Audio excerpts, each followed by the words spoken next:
Things just lurch from bad to worse for Harry and Meghan, don't they? However hard they try, they just can't make a success of anything, it seems. Good afternoon, Alex. Good afternoon, Kevin. Yeah, the Hollywood Reporter rarely gets anything wrong, anything that happens in Tinseltown. And it's undeniable that the end of the financial year for brand Sussex has not been one of tinsel and baubles. The bottom line is there's a £500,000 loss in Archwell Foundation. That's their flagship philanthropic vehicle, if you will. The slogan is turn up and do good. Well, whatever good they've been doing, they've been making a loss, and that's despite two donors each giving £800,000 or equivalent of into that charitable foundation.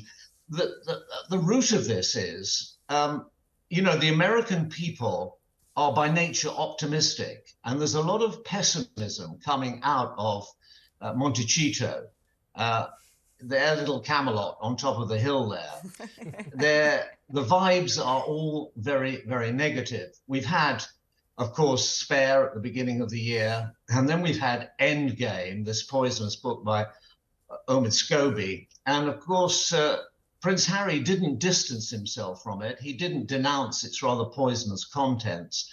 And that didn't go down well because it was judged that he was actually endorsing them by not speaking out against it. And on top of that, he's got five active cases in the British courts, civil cases, which makes him the prince of litigation. And that's not a good look for a prince of the royal blood.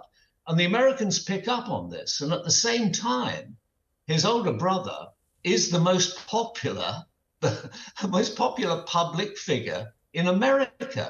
Forget about the American Revolution and 1776. Here they are, the heir to the throne is the most popular public figure, and his wife, Kate Middleton, which must make some people spit feathers, has a popularity rating of 35% positive. That means more people, 35% people more like her. The feather spitter there, Michael. The feather spitter, What's I think, the feather spitter, I would suggest might be Meghan.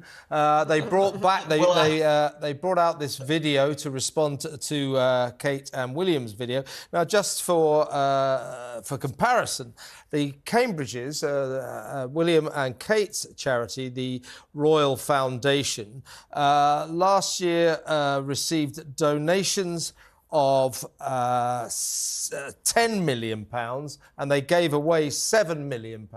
Meanwhile, the year before last, the Archwell Foundation got $13 million. This year it got $2 million, and the $2 million it got were from just two donators. So only two people gave them money, presumably $1 million each. So you're right. I mean, I used to live in LA. America thrives on optimism. It doesn't like pessimism. It doesn't like people complaining. When you get in trouble, you dust yourself down and you start again. That's the American way. Exactly. That's the American dream. So apart from that, though, what do you think? You're a former PR to the royal family. You know about all this stuff. No. What would you advise? What would you? Of course, you're not, are you? You're a former BBC royal correspondent and a very esteemed one too, Michael. What would you advise? What would you tell Harry and Meghan to do? Yeah, well, I think you've summed it up brilliantly. And of course, the cherry on top of the Christmas cake is that the Royal Foundation, which has the Waleses behind it, has now registered itself right in the United States. So that's actually saying one in the eye to the Montecito too, isn't it? We're coming into your backyard and we're going to be doing our charitable work in the United States. No, if I were giving public relations advice to Prince Harry, who I've known since the day he was born, looked at him, reported on him around the world, seen him as a boy, and later, I'd say, first of all, you've got a lot to give. You gave a lot to this country. You were extraordinarily popular.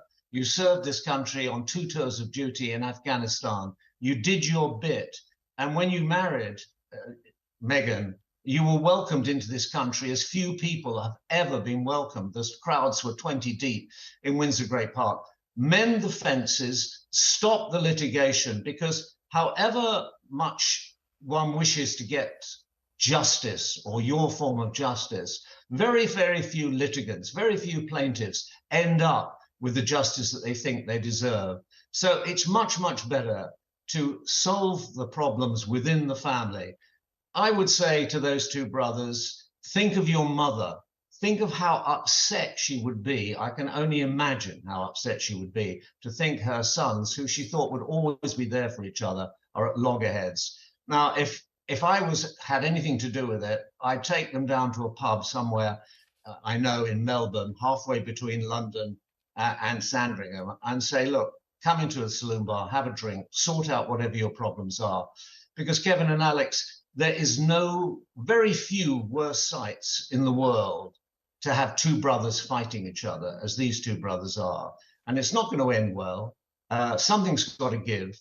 The king will always welcome his younger son back. The prodigal always has a place at home. As it says in the Bible, the father fell on his son's neck, meaning he hugged him.